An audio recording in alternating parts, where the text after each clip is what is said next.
Bonjour à toutes, bonjour à tous. Aujourd'hui, nouvelle vidéo sur la chaîne, le garage PTS. Vidéo qui va concerner une voiture populaire française disponible actuellement chez Beniscar. J'espère que quand vous verrez la vidéo, elle sera toujours disponible. Si elle ne l'est plus, tant mieux pour eux. La voiture en question, la Citroën Visa, la mythique Citroën Visa. Aujourd'hui, les gens veulent rouler en Citroën C15. Le C15, c'est surfait. Aujourd'hui, on vous propose la Visa Essence, la Visa 11RE. La 11RE fait partie de la Visa Phase 2 et la Visa, c'est la citadine Citroën de la fin des années 70 jusqu'à la fin des années 80. 10 ans de carrière, voiture mythique, calandre particulière, style particulier avec quelques détails très Citroën. Donc, on passe tout de suite à l'essai de cette voiture. La Visa, c'est d'abord une Citroën avec, quand on dit Citroën, surtout dans ces années-là et peut-être jusqu'à ces années-là, c'est un design, un style très particulier qui est discuté et discutable. On a beaucoup de choses, on a beaucoup d'accastillage particulier, on a un style intérieur-extérieur qui lui est propre. Il n'y a pas deux marques qui avaient ces volontés de faire des choses particulières comme ici. La Visa est la première ou quasiment la première Citroën made in Peugeot. Ils avaient au départ développé une voiture qui était la Axel, Citroën, qui est une voiture très ressemblante à celle-ci d'un point de vue esthétique, mais qui est finalement totalement différente dans l'entièreté de ses pièces, que ce soit carrosserie, mécanique, etc. Elle est totalement différente de la Visa. C'est une voiture complètement différente et finalement c'est une voiture qui aura fait la Axel, en tout cas pas la Visa, mais la Axel aura eu une carrière de cousine avec cette Visa, puisque finalement la Axel, qui était au départ la Citroën, qui a été, enfin c'est une histoire un peu compliquée, mais la Axel devait être la Visa avant qu'elle soit rachetée, avant que Citroën soit racheté par Peugeot, et la Axel du coup a été abandonnée pour différentes raisons, j'imagine des raisons surtout économiques, donc qui n'ont pas été au bout du développement de cette voiture. C'est une voiture qui a ensuite eu un début de carrière en Roumanie, et après la Roumanie, elle s'est retrouvée en France faute de vente et avec un contrôle des ventes et de la qualité fait par les usines Citroën françaises et les concessionnaires français. Donc voilà, la Axel, c'est une cousine de cette Visa, mais la Visa ici en question, donc c'est la Visa première du nom, est sortie en 78, donc à la fin des années 70, avec son style très discutable, très particulier, avec cette calandre entourée de plastique. Donc l'argument commercial, c'était d'empêcher de subir les chocs avant.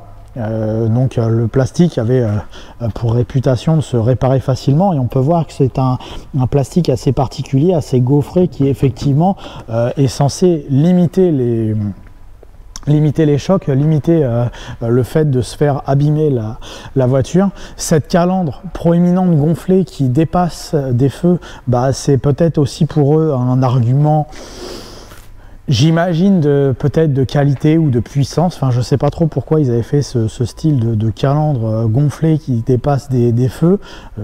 C'est le style Visa. Les gros pare-chocs en plastique noir. Sur le capot, on peut voir ce capot bombé qui lui donne un tempérament de feu. Et ensuite, on a toute cette partie latérale, donc qui est surlignée. Je vais passer de l'autre côté. On a cette découpe des ailes et des portes qui fait une signature tout du long.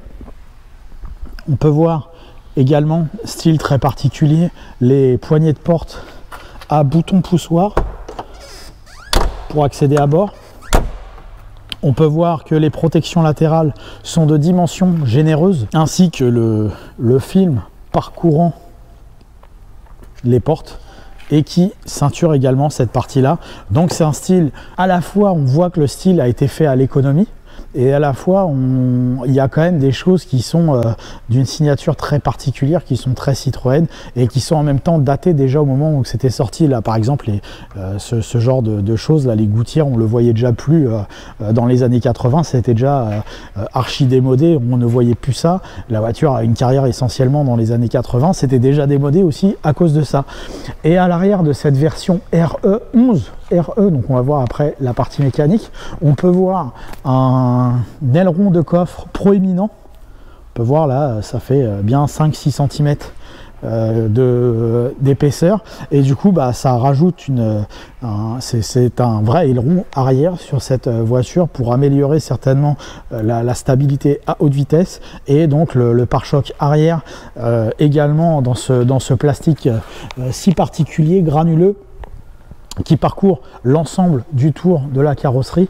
Donc évidemment ce n'est pas forcément la voiture la plus stylisée que j'ai eu à montrer sur la chaîne, c'est pas la voiture la plus belle, même dans les années 70 c'était pas forcément la voiture la plus belle, au contraire ça faisait partie des designs les plus ridicules peut-être, mais elle avait toutes ces petites choses qui aujourd'hui la rendent désirable, cette espèce de montant avant là, qui était repris derrière sur les AX entre autres.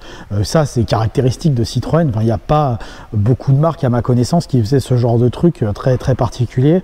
Bon là le passage de roue est très rond, mais le passage de roue arrière ça ressemble aussi au dessin de la BX, de la CX, etc. Enfin, tout ça on voit que c'est une Citroën.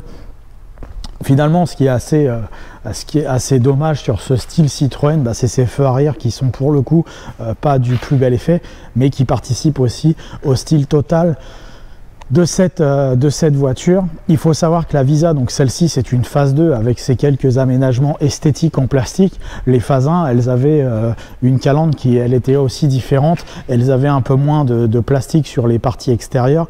Elles avaient un style un peu plus agressif, je dirais, mais à partir de 81 ou 82 est sortie la Visa phase 2, et donc la Visa phase 2 est ici. Dernier point de style Citroën,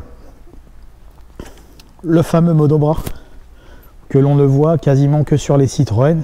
On l'a vu aussi chez Mercedes, mais en tout cas sur des voitures populaires, le monobras c'est du dessin Citroën, c'est du style Citroën. Donc on a une vraie Citroën entre les mains, à la seule exception que par raison d'économie, ils nous ont pas mis la suspension pneumatique, ce qui peut être assez regrettable de ce côté-là. L'intérieur de ces générations de Citroën, c'est quand même quelque chose.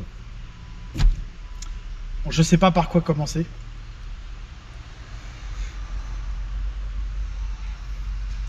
Dois-je commencer par le tableau de bord au multi-aérateur? Attention, il faut savoir que les aérateurs centraux, c'était optionnel avant. Il n'y avait pas toutes les voitures qui obtenaient ce genre d'agrément. Donc celle-ci a des aérateurs par 4, plus des buses supérieures de chaque coin de pare-brise. C'était pas tout le temps qu'on avait ça. Ici, on peut voir que c'est tollé. Donc là, c'est pareil, c'est pas toutes les voitures qui avaient ça. Les commandes des essuie-glaces et des phares sont des commandes plus conventionnelles. Elle avait perdu les satellites des premières générations. Par contre, les boutons restaient malgré tout à côté du compteur, et le compteur de vitesse a un design assez semblable à ce que proposait une Citroën AX par la suite. Et le C15 évidemment, puisque le C15 est la version utilitaire de la Visa, donc avec ce compteur assez particulier, avec l'horloge tout à gauche, le compteur de vitesse avec totaliseur journalier. Pareil, c'était pas tout le temps sur ces voitures là. La jauge à carburant, pareil, il y avait des voitures qui n'avaient pas de jauge à carburant, il y avait juste des témoins de réserve. Le témoin d'huile, pareil, c'était pas systématique. Les phares à iode, c'était pas systématique. Et en dessous, on va retrouver une commande pour le réglage de la hauteur des feux. Pareil, ce n'était pas la commande de réglage des feux qui n'était pas systématique. En dessous, le starter, ces commandes-là reprises des 205 et des 305. Le fameux volant monobranche de chez Citroën. Et là, pareil, la ventilation à la Citroën, qui veut rien faire comme tout le monde, avec ces gros boutons ici. Alors c'est efficace, ça fonctionne. La tête qui est dessinée, le pied qui est dessiné, tête, pied, magique. C'est aussi simple que ça. Pourquoi faire des flèches et des machins? On fait une tête, on fait un pied, puis voilà. C'est très simple à comprendre. Ici, j'éteins, j'allume, tout simplement. Et ici, je varie aussi. Peut-être le froid et là le chaud, je ne sais pas trop. Je ne sais pas la différence entre les deux, on va essayer après. En dessous, l'autoradio, l'allume-cigare, la boîte manuelle à 4 rapports. Il n'y a pas de boîte à gants fermant sur cette voiture. Par contre, on a un accastillage gris. Là, on a un bac de rangement ici, également sur les portes de chaque côté. Et là, c'est pas magique ce réglage de rétroviseur? Franchement, est-ce que c'est pas magique ce réglage de rétroviseur? Ce panneau de porte, cette poignée ici. Franchement, ok. Rien que pour ça, on a envie d'acheter cette bagnole pour ce genre de petits détails. Il y aura rien de conventionnel dans cette voiture. Les Super 5 et les 205, c'est très classique finalement dans leur. C'est des voitures iconiques, etc. Une Golf, etc. Les Golf 1, c'est très iconique. Mais ça, franchement, on ne trouve pas deux fois ce genre de truc, ce genre de détails. On n'est pas loin de l'art déco là. Vraiment, même ça, c'est ajouré et tout. Au départ, c'est une raison économique, mais aujourd'hui, ça fait un style. Voilà, le petit accoudoir malgré tout sur la porte. Vraiment, il y a du cachet, il y a du charme. En plus, avec cet intérieur bleu qui n'est pas le commun intérieur gris basique, ça rajoute du cachet. Ça me fait beaucoup penser, et l'odeur d'ailleurs me fait grandement penser à cette voiture-là. L'année dernière, j'ai vendu l'année dernière une 309 GR de 1986, donc une phase 1. Et elle avait exactement la même odeur que cette voiture. Donc c'est assez drôle d'avoir une sensation et une odeur qu'on a déjà connue sur un modèle d'une autre marque, plus d'un an après sur une autre voiture qui en plus a la même couleur d'intérieur. Donc ça se trouve c'est exactement la même matière de plastique entre la 309 et la Visa avec ces intérieurs bleus. Donc après le siège, pour pas faire le mystère, je viens de tourner la série 7 qui est là-bas. Donc on est un peu sur l'opposé des deux voitures. On a un véhicule très basique, très bas de gamme. Et on a un véhicule en face qui est une limousine, en tout cas années 2000, donc c'était le dernier cri en 2000. La Visa, ça fait déjà 10 ans qu'elle n'existait plus. Et quand on s'assoit dans cette voiture, c'est un choc de deux mondes. C'est-à-dire que sur la série 7, j'avais un gros siège bien enveloppant, j'étais hyper bien assis et tout dedans. Et là, c'est une autre philosophie, puisque finalement, j'ai un siège qui est très mou, qui n'est pas désagréable.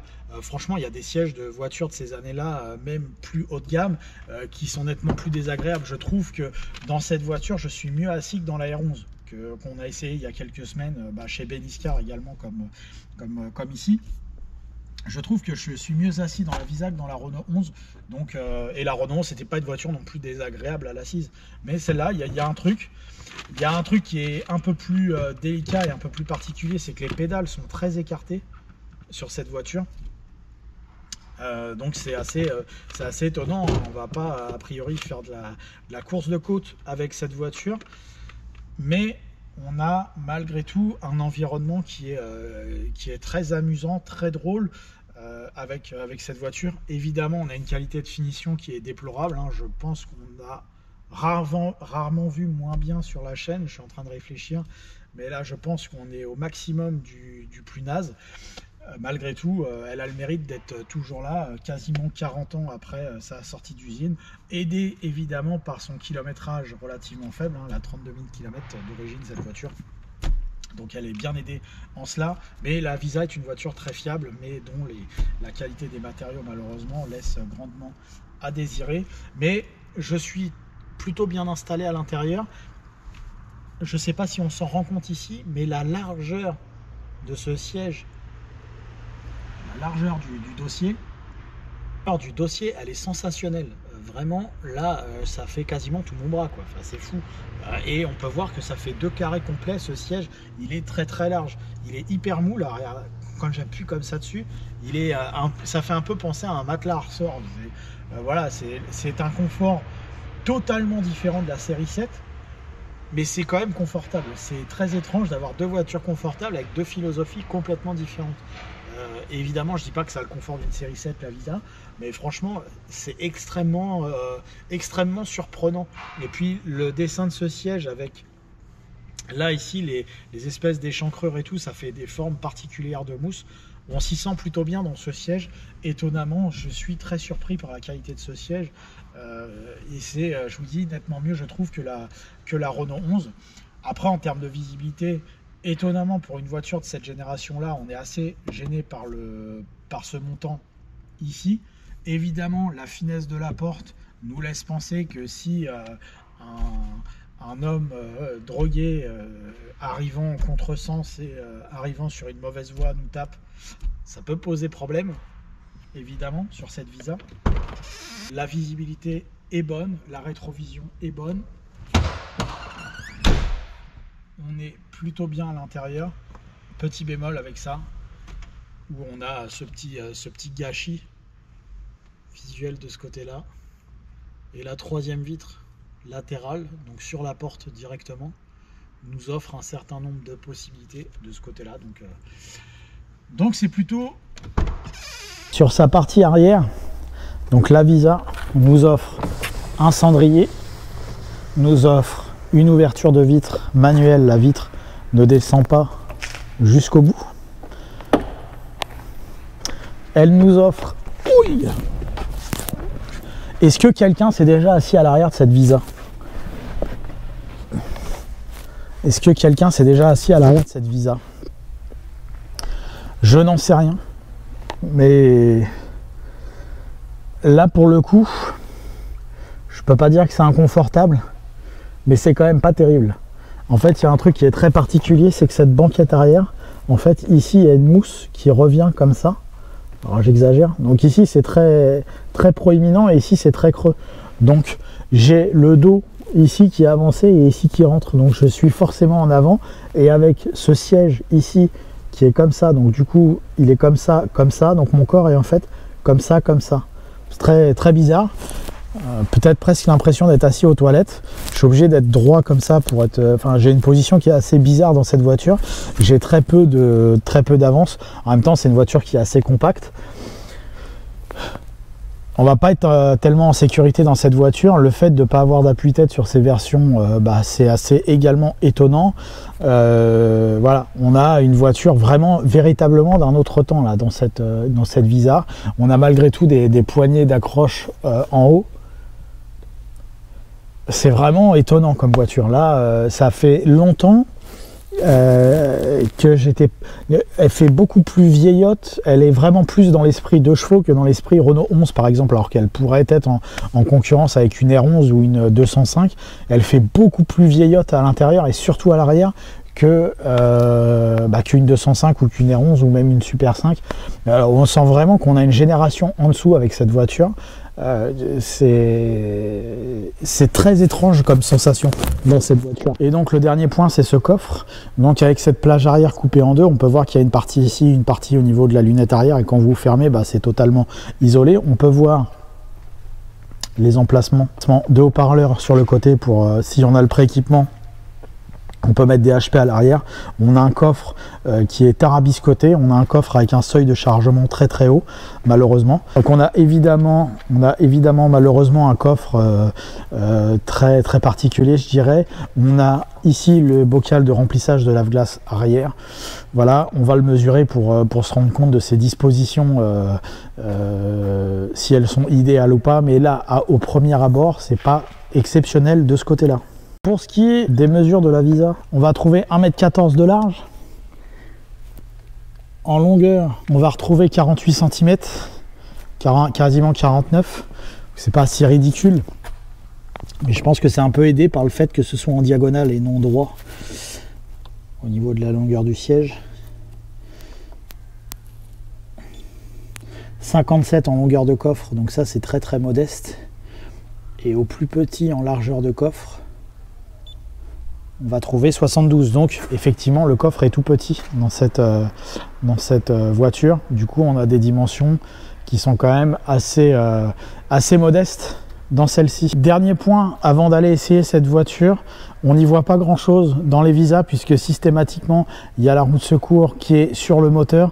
C'est le fameux moteur couché de chez PSA, le même moteur qu'on trouvait sur les 205 entre autres. Donc on voit uniquement la roue de secours et le cric de ce côté là. On peut voir la boîte à air. On a quand même un accès ici à la jauge à huile, le démarreur en dessous, la boîte de vitesse qui est accolée au moteur. Le moteur, la boîte de vitesse dispose de la même huile en 10-40, la batterie.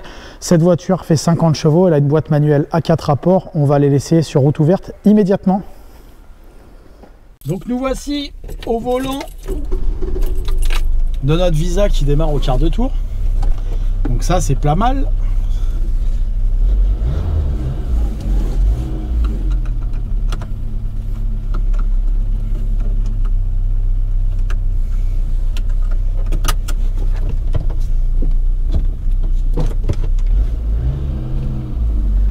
Donc la première chose qui nous surprend, c'est encore une fois le confort du siège, hein. Vraiment absolument étonnant. Et la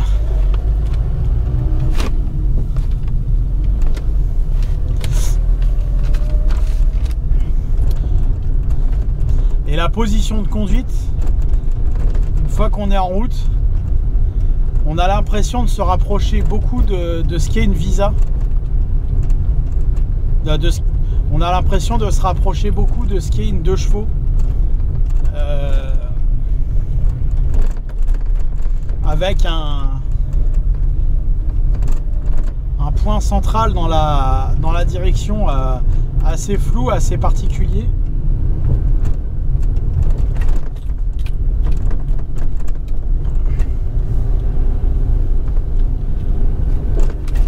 Alors c'est un peu plus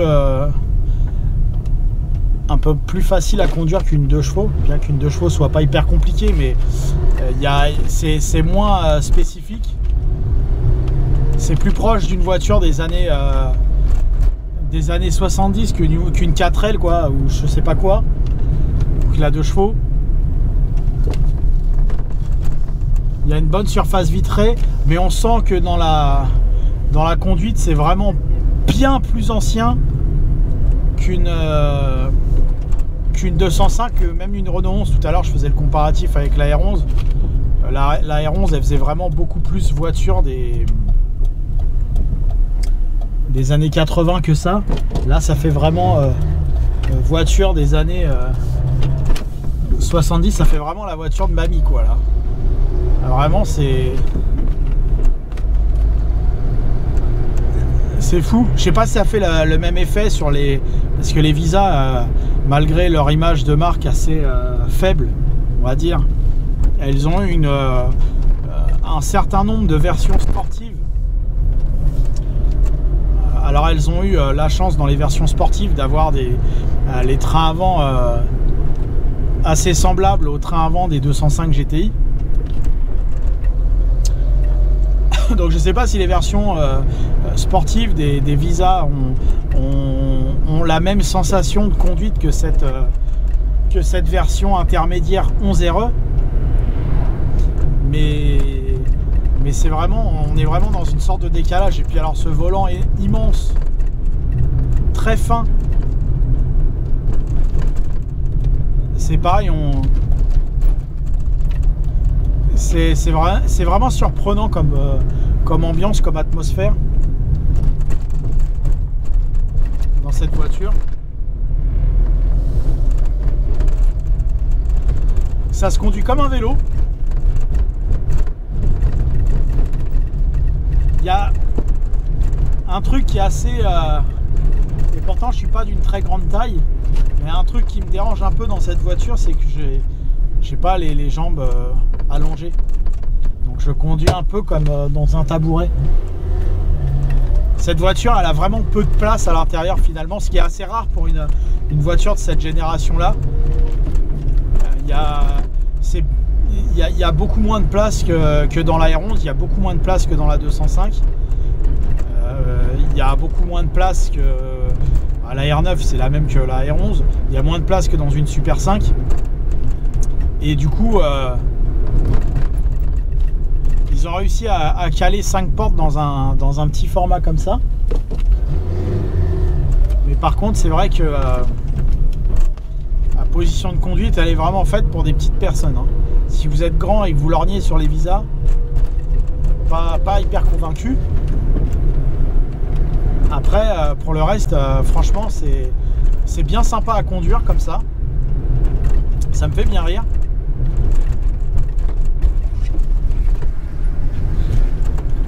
En ville, c'est très agréable parce qu'on a une petite voiture un peu...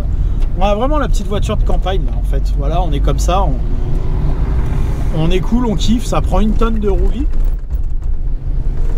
Mais il y a un côté petit kiff, un petit côté... un peu l'impression d'être en auto-tamponneuse. Je sais pas, c'est marrant comme ça. Là, on est vraiment décalé. Hein. J'ai ouvert la fenêtre parce qu'il fait un peu chaud. Là, le thermomètre de l'époque nous indique 28 degrés. Je suis assez stressé par le truc anti-angle mort. C'est assez chiant. J'ai l'impression à chaque fois qu'il y a une bagnole dans mon rétro, mais en fait, c'est juste le truc angle mort.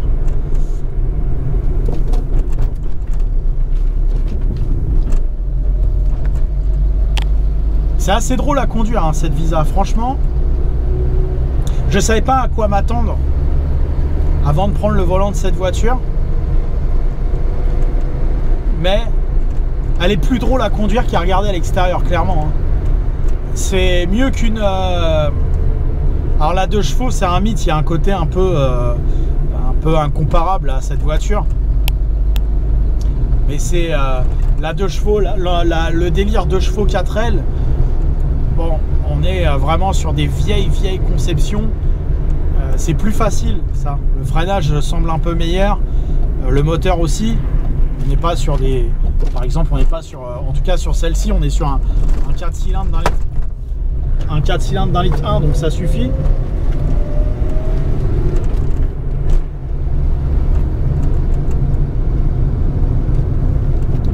On n'est pas sous-motorisé, là, voilà. J'ai pas galéré, je suis monté à 60 assez vite. Alors évidemment, là, aujourd'hui, je peux pas faire l'accélération 60 à 120 traditionnelle que j'ai l'habitude de faire. La voiture, elle n'est pas du tout faite pour ça et tout. Voilà, on n'y arrivera pas. Je sais même pas si elle va à 120 compteurs, cette pauvre voiture. Mais c'est très drôle à conduire, surtout en ville. Là, à 70, je suis pas particulièrement en panique. Elle est relativement stable.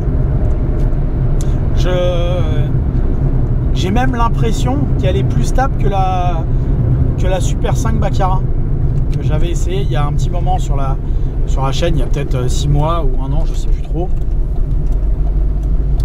Elle prend plus de roulis sur les ronds-points. Par contre, elle est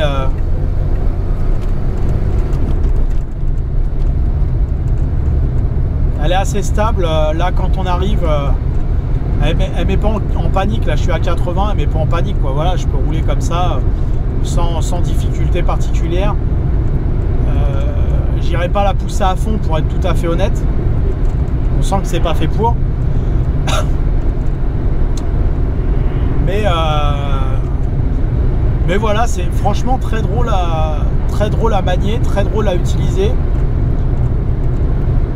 On s'ennuiera pas avec. Si vous cherchez une voiture pour faire de la ville, il faut pas être très grand. Si vous n'êtes pas très grand, c'est bien. Au moins, en plus, on vous remarque. C'est pas la... Vous n'êtes pas en 208 traditionnel.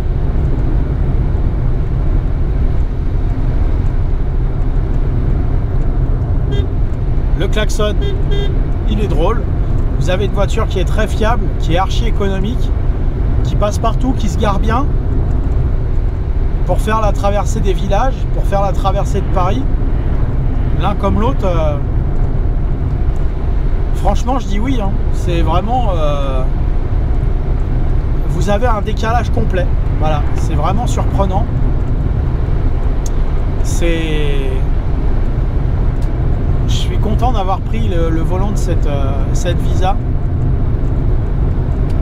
Ah, puis ce monobras là.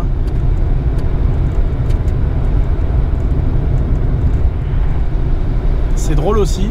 Voilà, 80, ça fait même pas de bruit particulier. Évidemment, on entend un peu un environnement sonore, un peu de vent, un peu de machin, un peu de truc, mais c'est pas non plus exagérément bruyant comme voiture. Je m'autorise même le dépassement de cyclistes à haute vitesse.